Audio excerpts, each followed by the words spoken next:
नमस्कार, आप देख रहे हैं उत्तर प्रदेश टाइम्स और मैं हूं आपके साथ ज्योति मिश्रा। केंद्रीय वित्त मंत्री निर्मला सीतारमण ने मंगलवार को योगी सरकार के तीसरे कार्यकाल का बजट पेश किया। इसी के साथ उन्होंने लगातार 7वीं बार बजट पेश करने का रिकॉर्ड भी बनाया। आज पेश हुए बजट में देश के सबसे बड़े सूबे उत्तर प्रदेश के लिए अलग से कुछ नहीं मिला, जिससे विपक्ष के स्वर बजट पर कुछ तीखे सुनने को मिले।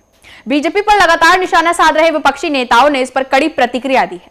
समाजवादी पार्टी के राष्ट्रीय अध्यक्ष अखिलेश यादव, डिंपल यादव, बसपा सुप्रीमो मायावती, अजय राय, राहुल गांधी ने भी अलग अलग बयानों में बजट को लेकर निराशा जताई है। अखिलेश यादव ने कहा कि इस बजट में यूपी के लिए कुछ भी नहीं है।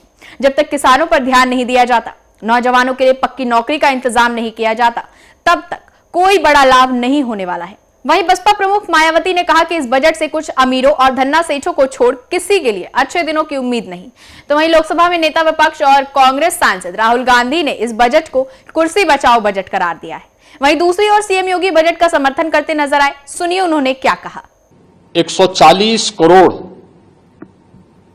भारतवासियों की आशा, आकांक्षा और अमृत काल के संकल्पों को पूरा करने वाला सिद्ध होगा। आम बजट 2024-25 आत्मनिर्भर एवं विकसित भारत के निर्माण का एक आर्थिक दस्तावेज है। इस आम बजट में अन्नदाता किसानों की समृद्धि के लिए 1,52,000 करोड़ रुपए, कृषि और सहायक सेक्टर के लिए, महिला सशक्तिकरण के लिए 3 लाख करोड़ रुपए से अधिक का प्रावधान किया गया है।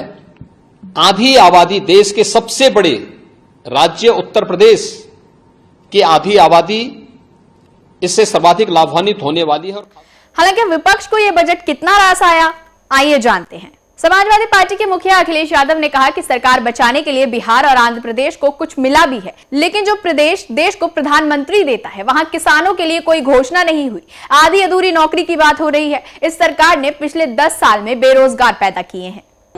कि बिहार को, आंध्र प्रदेश को कुछ विशेष पैकेज या विशेष योजनाओं से जोड़ा गया है, लेकिन उत्तर प्रदेश जैसा प्रदेश जो प्रधानमंत्री देता है, क्या वहाँ के किसान के लिए कुछ बड़े फैसले हैं? किसान की फसल की पैदावार, उसकी कीमत के लिए क्या कोई इंतजाम है?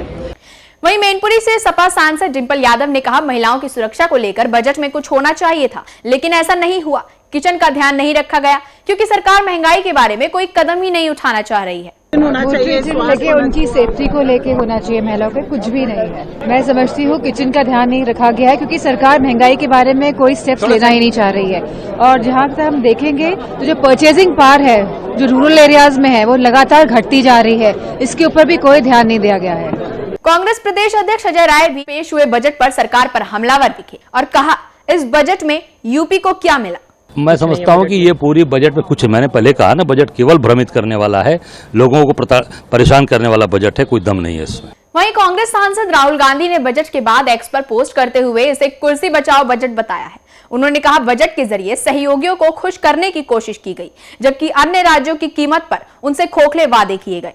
राहुल ने आगे कहा कि बजट के जरिए मित्रों को खुश किया गया, अडानी अंबानी को फायदा, लेकिन आम भारतीयों को कोई राहत नहीं। उन्होंने तीसरा पॉइंट कॉपी और पेस्ट बताया। उनका कहना है कि यह बजट कांग्रेस के घोषणा पत्र और पिछले बजट का कॉपी पेस्ट है।